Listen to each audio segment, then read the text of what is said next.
이 시간은 빌립보서 2장 12절 말씀에 나오는 너희 구원을 이루라 라는 이 말씀으로 살펴보도록 하겠습니다. 이 구절을 잘못 가르침으로 말미암아서 사람들을 괜히 위협하고 또 뭐 이러이러한 일을 안 하면 마치 구원에서 떨어져 나가는 것처럼 이렇게 오해하는 경우가 있습니다. 요즘 사용하는 말로 하면은 가스라이팅 당하는 일이 생겨나가는 거죠. 그 말씀을 바르게 아는 것이 이 기독교 신앙에 정말 너무 중요하고 또 우리가 하나님 앞에 믿음으로 살아가는 일에 너무 중요한 일입니다. 우리가 여기 말씀 먼저 보면 그러므로 나의 사랑하는 자들아 너희가 나 있을 때뿐 아니라 더욱 지금 나 없을 때에도 항상 복종하여 두렵고 떨림으로 너희 구원을 이루라. 아멘. 제가 늘 강조하듯이 이렇게 말씀을 바르게 알기 위해서는 멘탈리티의 5가지 키워드를 알아야만 합니다. 이 5가지 키워드, 신성한 내면의 구상화, 의미, 통일성, 도약. 이 5가지를 아는 것이 너무너무 중요하고 핵심은 의미와 통일성을 누구로부터 받고 사느냐, 결국 이것을 말하는 겁니다. 우리 기독교 신앙이 너무 좋은데 이 의미와 통일성이 무엇인지 이렇게 말하지 않음으로 해서 우리 삶으로 연결이 잘 안 되는 거예요. 이게 알고 보면 참 너무너무 좋은데 이거를 성경과 교리가 우리 삶으로 어떻게 연결이 되는지 이 의미와 통일성을 정말 알면 좋겠어요. 구원을 말할 때 우리가 성경이 구원을 말할 때 이 구원을 이렇게 2가지로 이렇게 볼 수 있어요. 지금 오늘 살피는 이 두렵고 떨림으로 항상 복종하여 두렵고 떨림으로 너희 구원을 이루라 라는 이 말씀을 통해서도 이 구원을 말할 때 2가지 차원으로 볼 수 있습니다. 하나는 존재적 관점, 하나는 사명적 관점. 그러니까 구원을 말할 때 우리 존재의 변화를 말할 때가 있고 또 우리의 삶의 변화를 말할 때가 있는 거예요. 이게 우리 삶에 어떻게 되느냐에 따라서 뭐 구원이 취소된다 이런 말이 아니라 그 문맥에 따라서 잘 이해를 해야 된다라는 거예요. 유튜브를 통해서 뭘 알아가는 것은 참 쉬운 일이 아닙니다. 그냥 이렇게 대충 지나가 버리면 몰라요. 아니 그게 뭐 별거 있나 싶어서 뭐 나도 아는 거 뭐 그 정도야 나도 알아 이렇게 생각하면 뭘 이렇게 지식을 알아간다는 것이 너무 피상적이 되고 정말 깊이 있고 올바른 지식으로 나에게 갖추어지지 않습니다. 무슨 주제를 말해도 다 아는 것처럼 그 정도는 나는 알아 이렇게 생각하면 이 말씀을 알아가고 배워가는 그 내용으로 또 연단되어가는 또 실제가 우리에게 주어지지 않습니다. 자, 내용을 다시 보면 그런 빌립보서 2장 12절은 뭘 말하느냐 할 때 이 삶의 변화를 말한다 라는 거예요. 이 존재의 변화 이것을 말하는 것이 아니다 라는 거예요. 그래서 사명적 관점, 이 사명적 관점을 말하는데 우리가 성경을 읽을 때 유심히 잘 봐야 할 게 있어요. 그건 뭐냐면 직설법이 있고 명령법이 있어요. 그러니까 직설법과 명령법을 말할 때 직설법은 명령법의 기초다 이렇게 말을 합니다. 토마스 슈라이너가 이걸 잘 말하고 있죠. 토마스 슈라이너의 이 책을 여기 제가 가지고 있는 이 책 바울신학이라는 이 책이 있습니다. 바울신학이라는 책인데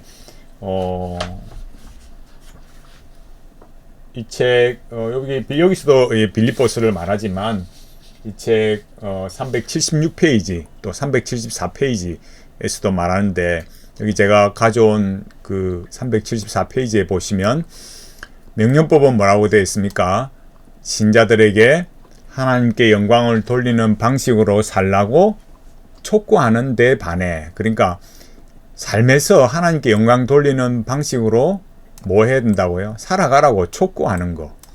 직설법은 하나님께서 그리스도 안에서 신자들을 위해 행하신 것.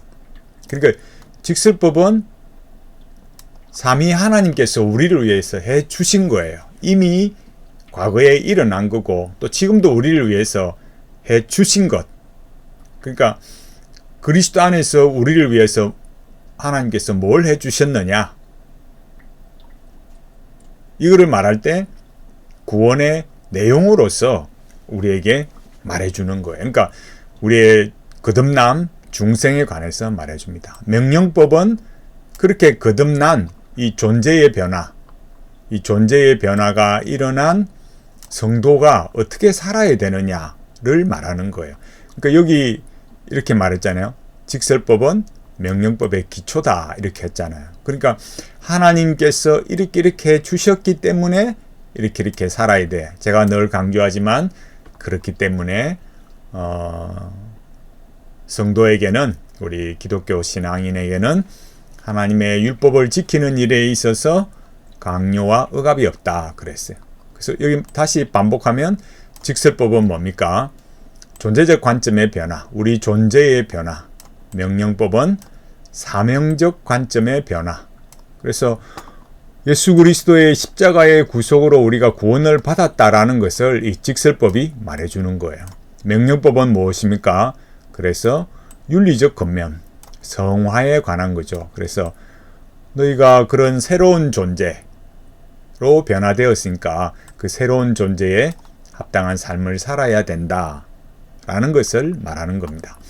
직설법은 죄로부터 완전한 자유를 선포하는 거죠. 명령법은요, 죄가 삶을 지배하지 않도록 해라 이렇게 말하는 거예요. 그래서 이 직설법이 뭐냐, 명령법이 뭐냐, 성경을 읽을 때 지금 이 성경의 내용을 말할 때 지금 직설법으로 되어 있느냐, 명령법으로 되어 있느냐, 이거를 보면서 내가 지금 읽고 있는 이 성경 구절이 지금 여기 뭐라 했습니까? 하나님께서 그리스도 안에서 우리들을 위해서 해 주신 것, 행하신 것, 그걸 말하고 있는지, 아니면 하나님께 영광을 돌리라고 이렇게 살아야 돼 라고 말하는지,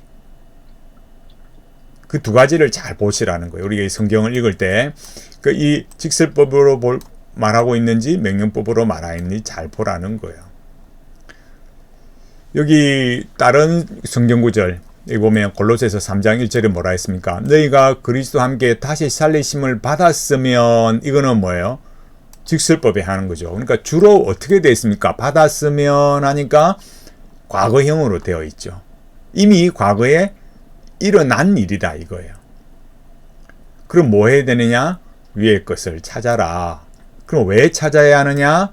거기는 그리스도께서 하나님 우편에 계시느니라고 말하는 거죠. 그러니까 여기 딱 성경을 봐도 직설법이 무엇이고 명령법이 무엇인가, 이런 것들을 우리가 잘 알 수 있는 거예요. 그래서 제가 이게 다시 또 기록을 했지만 여기에서 골로새서 3장 1절에서 직설법, 그럼 명령법은 뭐냐? 그러니까 직설법은 뭐라고요? 우리 존재의 변화. 명령법은 뭐요? 우리 존재의 변화가 그럼 어떻게 살아야 하는가를 말한다라는 거예요. 자, 우리가 여기 처음 말했던 것처럼 뭡니까? 구원을 이루라라는 이 말씀이 무슨 뜻인가를 살펴봐야죠. 매트풀이 뭐라고 하느냐? 매트풀이 다음과 같이 말했어요. 여기 매트풀 주석에서 가져왔습니다. 사도가 여기에서 빌립보 교인들에게 촉구하고 있는 것은 우리는 구원의 일에 있어서 모든 것을 하나님께 맡겨두고 빈둥거리며 게으르거나 나태해서는 안 되고, 하나님의 도구로서 하나님께 협력하여 구원을 이루는 일에 힘쓰므로써 이때의 모든 능력과 힘은 하나님으로부터 나오고 도구 자체의 그런 능력과 힘이 있는 것은 결코 아니지만 우리가 구원을 위하여 하나님께 주신 은혜를 헛되이 받지 않았다는 것을 증명해 보여드려야 한다는 것이다. 그거를 또 고린도서 6장 1절 2절 말씀에도 나와 있다라는 거예요. 그러나 우리의 그러한 협력이 뭐냐? 그러니까 뭐 협력 그러면 이게 무슨 그 협력 구원 이런 게 아니고 로만 가톨릭처럼 그런 게 아니고 우리의 구원을 이룸에 있어서 어떤 공로가 되는 게 아니다라는 거예요. 구원을 이루는 데 기여하는 모든 것은 오직 그리스도로부터만 나오고 다른 원천들로부터 나오는 것은 그 어떤 것도 우리의 구원에 기여할 수 없기 때문에 사도행전 4장 12절 말하는 것처럼 이렇게 오직 예수님밖에 없죠. 그래서 우리 자신의 구원자라고 말하는 것은 불가능하다. 그러면 뭐냐 이거예요. 우리가 우리의 구원을 이루기 위하여 하나님께 협력하는 것은 우리의 구원을 이루시는데 아직 미비한 것들을 우리 자신이 향하여 채워넣고 완성시키는 것이 아니라 그게 무슨 말이겠습니까?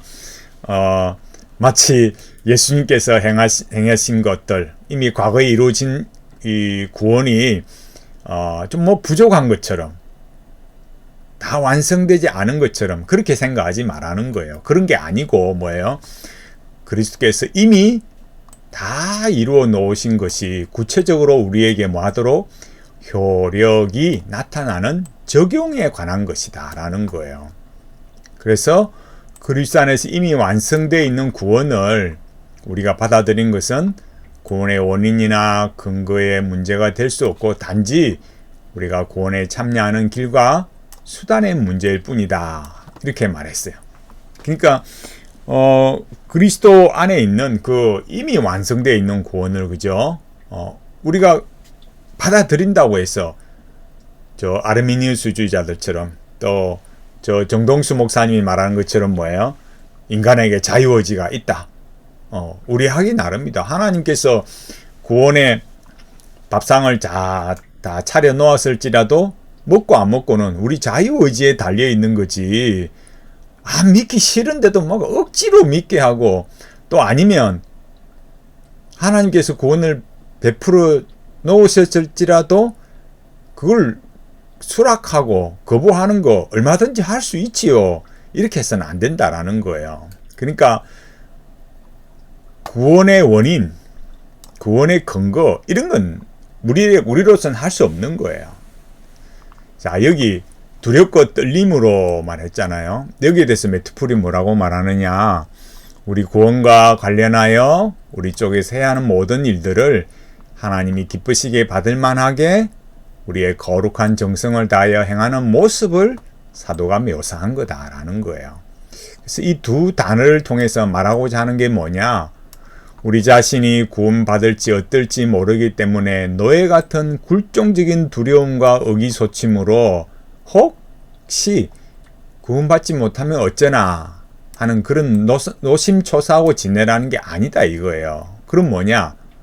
하나님의 위험 앞에서 하나님을 경외하는 가운데 하나님의 자녀로서 자신을 철저히 낮추고 아버지이신 하나님께 순복하는 마음으로 진실하게 행하며 우리 자신이 악을 향하여 하나님을 노여우시게 하고 하나님으로부터 떨어져 나가는 일이 일어나지 않도록 그런 일이 일어나지 않도록 극히 조심하여 행하라는 것이다.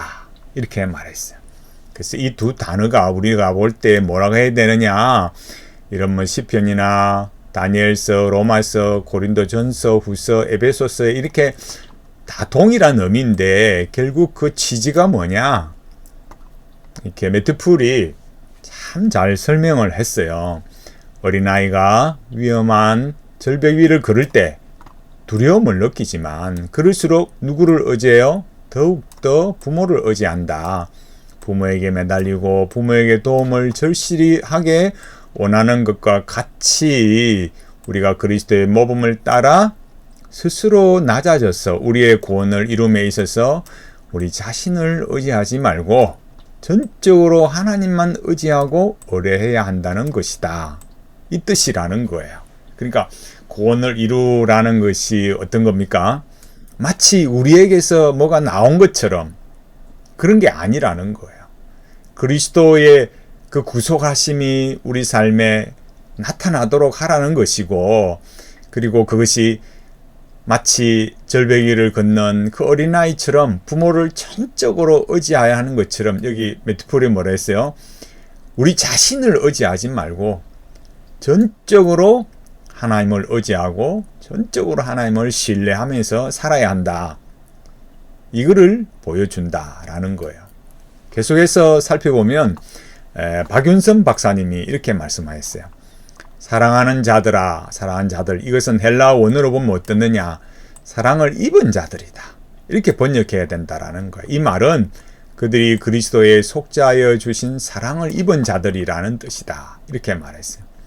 그러면서 이 두렵고 떨림으로 뭘로 받느냐?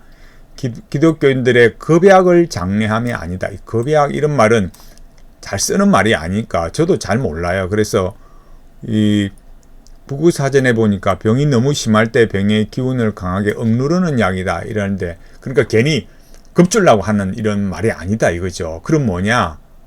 빌립보 교인들 가운데 하나님께서 영적으로 역사하고 계시니까 그들에게 하나님의 말씀을 황공한 생각으로 순종하라는 것뿐이다. 이 순종 생활에는 담대한 행위도 있을 수 있다. 이렇게 말했어요. 그러니까 매튜 풀이 한 말이나 또 박윤선 박사님의 말씀이나 다 같은 내용을 가지고 있는 거죠. 하나님께서 우리에게 은혜 주시고 구원해 주신 것, 그리고 또 지금도 역사하고 계시니까 정말 그 하나님의 은혜에 감사하면서 그 하나님의 말씀을 황공한 생각으로, 요즘은 우리 이런 표현도 우리 세대하고는 좀 다르죠. 쓰는 방식이 이렇게 황송한 마음으로 순종해라 이거예요. 또 구원을 이루라 이 말씀도 뭐냐? 이 문구를 얼른 볼 때 어때요? 인간이 구원을 성취할 수 있는 듯한 어떤 느낌을 줄 수 있다 이거예요. 주지만 그러나 이것은 그런 자율주의 구원을 가르치지 않는다. 이것은 인간이 다만 성령님의 역사하심에 순종함으로 하나님이 거저 주시는 구원을 거저 받으라는 의미뿐이다. 인간 편에서는 그런 순종할 수 있는 그 힘이 뭐예요? 하나님의 선물이라는 것을 우리가 기억해야 된다. 성경에 있는 대로 하나님은 인간을 명하여 선을 행하라고 권면하신다. 그러나 그것을 가능하게 해 주시는 이가 누구냐? 하나님이시다. 그래서 성경을 거기 밝혀 말해준다. 주님은 우리가 마땅히 감당해야 할 책임을 그대로 우리에게 지우신 뒤에 자기가 친히 그것을 성취해 주신다. 그것이 주님과 우리 사이에 은혜의 관계를 성립시킨다. 주님께서 우리의 책임 아닌 것을 행하여 주신다면 우리에게 은혜의 의의를 가지지 못할 것이다. 그러니까 전적으로 이거 구원을 행하라고 했을 때 구원을 이루라라고 말을 딱 보면 어때요? 그럼 우리도 무슨 구원을 이룰 수 있네? 그래서 제가 앞서 가스라이팅 당한다고 말했듯이 막 기도시키고 막 이런 봉사 저런 또 프로그램 이런 거 안 하면 마치 구원에서 떨어 나갈 것처럼 힘쓰라고, 그리고 완전한 구원에 이르러야 될 것처럼 인간이 뭘 기여할 것처럼 그렇게 말하는 게 아니라는 거예요. 그래서 우리의 존재를 변화시켜 주신 주님께서 또 우리가 해야 할 책임도 우리에게 주시고 또 그걸 이루어 가신다라는 거야. 칼빈은 이게 보면 칼빈 주석에는 이렇게 별로 잘 안 나와 있어요. 여기 빌립보서 2장 12절 말씀에 관해서요. 그러니까 빌립보서 2장에 관해서 주석을 보면 주석에는 그렇게 설명이 잘 안 나와 있더라고요. 그럼 기독교 강요에 이렇게 잘 나와 있어요. 기독교 강요에 보면 이렇게 잘 나와 있는데 여기 정당한 두려움이라 해서 여기 밑에 나와 있듯이 제가 요 밑에 했는데 기독교 강요 2권 2장 26절 여기는 22절인데 정당한 두려움에 대해서 말해놨어요. 그래 여기 보면 뭐라 했습니까? 두려움과 떨림이 있다 이렇게 했어요. 이것은 믿음의 확신을 흐리게 하는 것이 아니다. 그러니까 우리에게 그런 두려움과 떨림이 있다고 해서 저기 시편 23편에서 말한 것처럼 그런 엄침한 골짜기를 갈 때 그때 느끼는 그런 두려움이 아니고 여기 있는 두려움은 그것과 다르다 이거예요. 두려움과 떨림은 그 믿음이 이 두려움과 떨림이 우리의 이 믿음의 확신을 흐리게 하는 것이 아니라 오히려 그보다 더 확고하게 해주는 두려움과 떨림이다. 그래서 신자가 불경건한 자들에게 시행되는 하나님의 진노의 신뢰를 생각하는 가운데 경계를 받아서 똑같은 과실로 하나님의 진노를 촉발시키지 않으려고 특별히 조심할 때 혹은 자기들의 비참한 현실을 속으로 성찰하면서 하나님이 계시지 않으면 자기들이 바람보다 더 불안정하고 덧없는 처지가 된다는 것을 생각하고 전적으로 하나님께 의지하는 법을 배울 때 두려움과 떨림이 그들에게서 생겨나게 된다 그랬어요. 보면은 참 어떻게 이렇게 참 미려하게 너무너무 이렇게 말씀을 잘 이렇게 풀고 해석하고 가르쳐 주는지 우리는 너무너무 큰 이렇게 좋은 자산이 있습니다. 그래서 칼빈이 이렇게 말한 거 보면 이 빌립보서 2장 12절에 대해서 우리 인생에서 살아가면서 참 엄침한 골짜기, 사망의 엄침한 골짜기를 갈 때 그때 참 느끼는 그 두려움과 달리 빌립보서 2장 12절에 말하는 이 두려움과 떨림은 어떻다고요? 참 그 불경건한 자들이 받게 되는 그 하나님의 진노를 생각하면서 와, 그렇게는 안 해야지. 그런 하나님의 진노를 받지 않아야 되지. 그렇게 자기를 조심하고 또 자기의 비참한 현실을 보면서 어떻습니까? 참 인생이 바람보다 참 불안정하고 덫이 없구나. 그런 걸 알고 더 전적으로 하나님을 의지하는 법을 배울 때 어때요? 그 속에서 이런 참된 두려움과 떨림이 있다라는 거예요. 우리가 하이데그 보면 어떻습니까? 하이데그 같은 경우에는 불안이 엄습한다 그러잖아요. 어떤 이런 대상이 없고 그냥 이 존재의 불안이 자기한테 막 밀려오는 거예요. 제가 다른 영상에서 계속 말씀드렸듯이 그런 불안을 이겨내기 위해서 후기 하이데그, 그러니까 존재와 시간을 쓴 정기 하이데그 말고 언어로의 도상을 쓴 후기 하이데그는 결국 자기 영혼의 불꽃을 일으키기 위해서 사탄에게 무릎을 꿇는 그 사탄의 개가 되고 말았어요. 그러니까 여기 말씀처럼 어떻습니까? 정말 하나님 앞에 자기의 그 존재의 비참함을 알고 하나님을 전적으로 의지하고 우리가 인생을 살아가면서 실패하고 그런 죄지은 모습을 보면서 다시 하나님께 회개하고 돌아가는 하나님을 전적으로 의지하는 그런 모습 속에서 그런 성도가 가지는 두려움과 떨림, 이런 것이 정말 구원받은 자에게 일어난다라는 것을 가르쳐 줍니다. 그리고 두려움과 떨림에 대해서 다시 말합니다. 두려움과 떨림으로 너희 구원을 이루라 라고 이렇게 말하는데 사도의 가르침이 뭐냐? 여기 우리 자신을 아주 낮추며 동시에 주님의 권능을 높이는 습관을 들이라는 것이다. 이렇게 말했어요. 이렇게 뭐라 그래야 될까요? 그러니까 말씀을 우리가 이렇게 알아가고 배워갈 때 우리 자신이 가지는 자세, 또 마음의 어떤 삶의 자태, 이런 것만 강조하는 게 아니라는 거예요. 칼빈의 지금 여기 말했듯이 어떻습니까? 우리가 우리 자신을 이렇게 아주 낮추고 그 다음에 뭐예요? 주님의 권능을 높이는 습관. 이런 이 칼빈의 이 참 그 말씀에 대한 해석을 보면 우리가 얼마나 많이 배우게 되고 또 그 해석의 그 탁월함을 우리가 알 수 있습니까? 그러니까 초점을 우리 자신이 뭘 막 해가는 그런 수양처럼 만들어 가서는 안 되고 언제나 어떻습니까?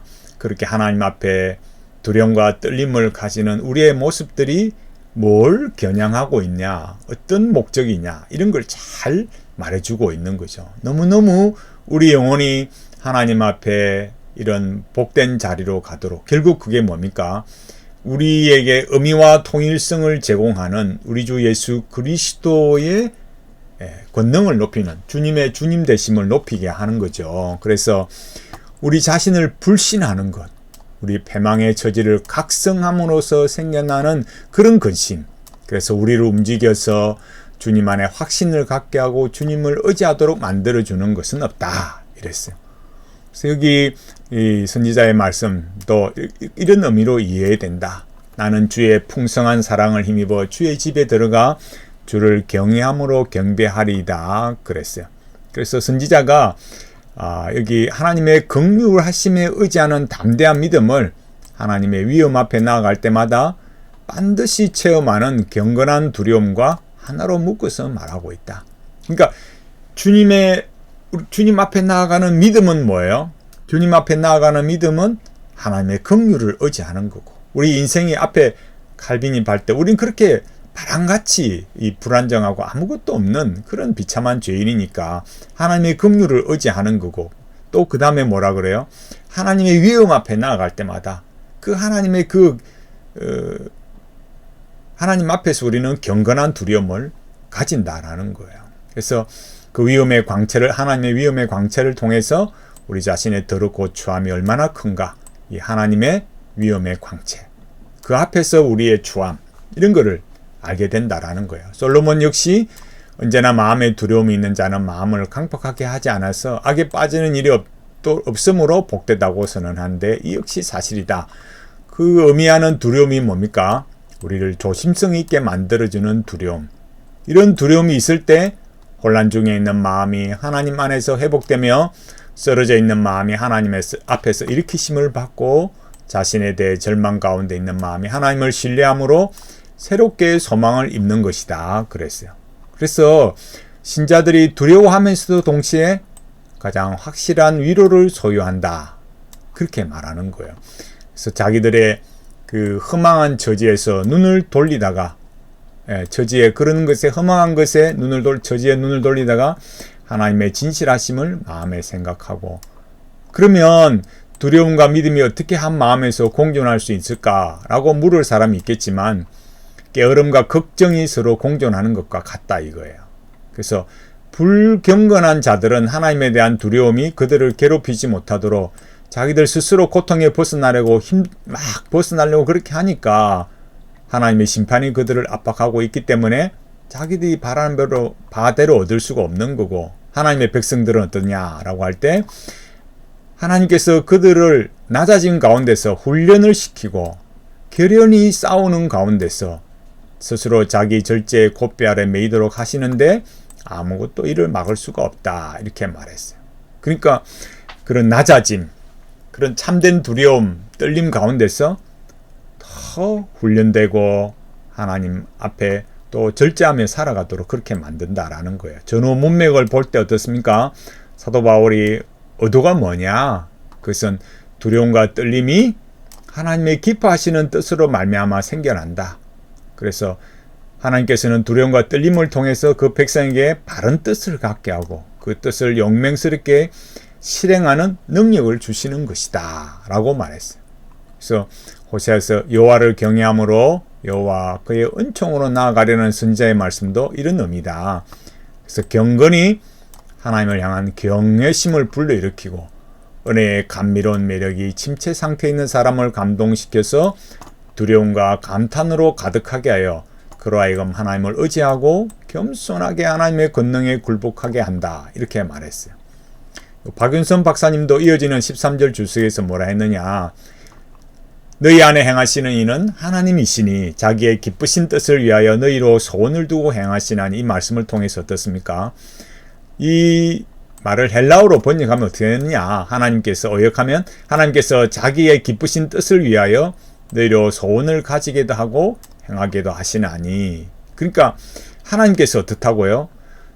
이 신자에게 선을 행하도록 하는 의욕도 주신다. 그걸 행할 힘도 주신다.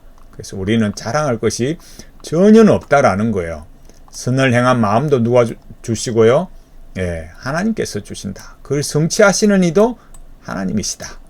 그래서 우리 마음에 선을 깨닫고 선을 행할 마음이 생길 때 성령님의 이것이 지시인 줄 알고, 요즘 말로 무슨 하나님의 무슨 음성 듣기 이런 게 아니고요. 그런 감동을 주실 때 두려워 떠는 순종의 태도를 취해야 된다. 그때 우리가 순종하지 않으면 뭐예요? 성령의 감화를 소멸하는 것이다. 혹 누가 묻기를 그럼 하나님께서 우리로 하여금 선을 성취하도록 주신다고 약속했으니까 그럼 아무런 노력할 것도 없고 가만히 있으면 되겠네? 그때 뭐라고 대답해야 된다고요? 그렇지 않다라고 대답해야 된다는 거예요. 그 이유는 무엇입니까? 하나님께서 하게 하여 주시는 은혜, 순종할 수 있는 그런 은혜를 주신 거는 누구에게요? 순종자에게는 유효하다. 마음을 주실 때 아멘 하고 순종하는 사람이 구원받은 사람이다 이거예요. 그럼 불순종자는 뭐예요? 그런 마음조차도 일어나지 않는다 이거예요. 그래서 하나님은 우리의 순종을 절대로 요구하신다.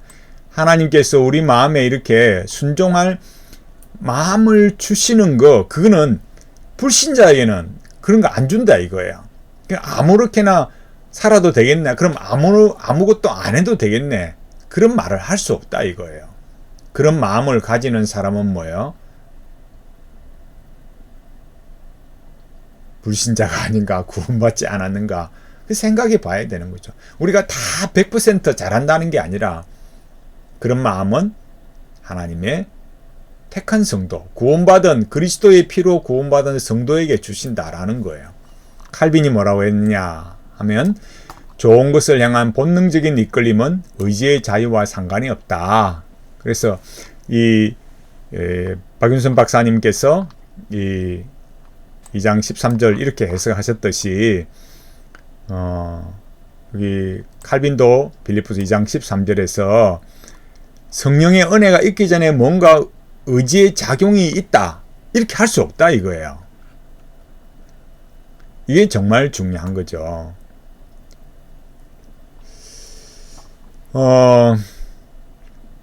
이렇게 자유의지를 말하는 사람들도 이 빌립보서 2장 13절 해석을 보면 하나님이 다 한다고 또 이렇게 말해요. 정말 참 놀라운 그런 걸 보게 돼요. 제가 누군지는 이야기는 하지 않겠습니다. 그렇더라고요. 참 제가 참 너무 찾다가 웃어왔어요. 예. 사람이 먼저 갖춰야 한다. 이런 식으로 떠드는 여러 사람들의 헛된 이야기는 다 던져버려라 이거예요. 그러니까 여기에 박윤순 박사님 뭐라 했습니까? 선을 행한 마음도 하나님께서 주신 것이다. 또 성취하게 하시는 이도 뭐예요? 하나님이시다. 라는 걸 말했듯이 우리 안에 어떤 의지의 작용이 이렇게 은혜가 임하기 전에, 성령님의 은혜가 임하기 전에 자유의지로 뭘 하는 게 아니라는 거예요. 분명히 뭐라 그래요? 너희 안에 행하시는 이는 하나님이시다. 이렇게 말씀하고 있는 거죠. 그래서 시편 50편 10절에 말하듯이 하나님의 내 속에 정한 마음을 창조하소서라고 말하듯이 어떻습니까? 우리의 이런 열심, 율법에 순종하는 강구, 또 강구하고자 하는 열심, 이런 것들이 다 뭐예요? 우리에게, 자기에게 달려있는 게 아니다. 다 하나님께 달려있다라는 거예요. 그래서 칼빈이 뭐라 합니까? 하나님께서 우리의 연약한 의지를 도우시고 부패한 의지를 교정시키시고 우리 속에 의지를 갖도록 역사하신다. 그러니까 처음 시작할 때 뭐라 했습니까? 구원을 이루라라는 것은 존재에 합당한 삶을 살아라 라는 거예요. 그렇게 살도록 역사하시는 분도 하나님이시다. 그걸 말해주고 있는 거예요. 그래서 모든 것을 모든 사람이 이루신다. 고린도전서 12장 6절 말씀처럼 하나님이야말로 처음부터 마지막까지 영적 생명을 이루시는 장본인이시다. 이걸 말해주고 있어요. 그러면 그 구원을 이루라는 존재에 합당한 삶, 제가 직설법, 명령법 말씀드렸잖아요. 그 내용이 뭐예요? 빌립보서 2장 14절, 15절. 그러니까 앞에서는 이렇게 참 오래오래 이렇게 이 멋있는, 참 너무너무 귀한, 아름다운 이 미래한 주석계의 내용들, 말씀의 깊이들을 보면서 어떻습니까? 그래서 내용이 뭔데? 라고 말할 때 뭐예요? 모든 일을 원망과 시위가 없이 하라.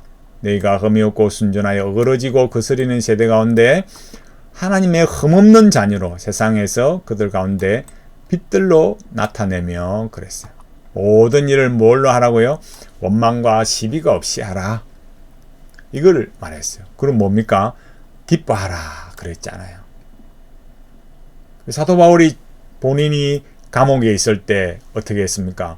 원망하면서 하나님 왜 나를 이런 감옥에 보내서 이렇게 했습니까? 그렇게 안 하고 그 감옥에서도 복음을 전하고, 그렇듯이 서로 이 교회 안에서 누구를 미워하고 원망하고 싸우고 시비를 일으키면서 그렇게 살지 말고, 여기 처음 말했던 것처럼 뭐예요?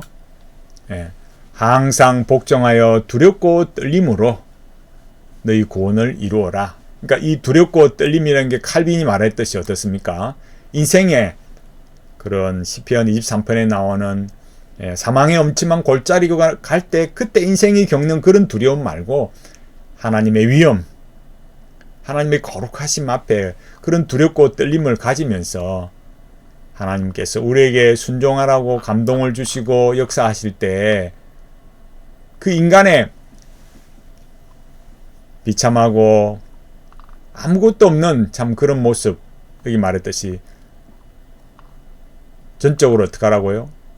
절벽을 걸어가는 자녀가 부모를 의지하고 살아가듯이, 길을 가듯이 우리 자신을 의지하지 말고 하나님을 의지하고 황송한 마음으로 하나님께 순종하고, 그래서 우리 삶에 있어서 전적으로 저 불신자들이 참 그 패망을 받는, 하나님의 진노를 받는 그런 걸 보면서 더 하나님 앞에 각성되어서 하나님의 긍휼하심을 구하고 하나님을 경외하면서 하나님께서 우리를 낮추시고 훈련시키시고 하나님을 의지하고 겸손히 살아가는 것. 그래서 선을 행할 마음도 하나님께서 주시고 성취하시는 것도 하나님께서 행하신다. 그걸 누구에게요? 순종할 마음을 하나님께서 자기 백성에게만, 구원자에게, 예수 그리스도를 믿은 자에게 주신다 이거예요. 그래서 하나님께서 모든 것을 이루어 가시는 분이심을 알고, 결론적으로 말해서 처음 시작할 때도 말씀드렸듯이 여기서 말하는 구원이라는 것은 우리의 사명적 관점, 그러니까 명령법으로 구원을 이루라.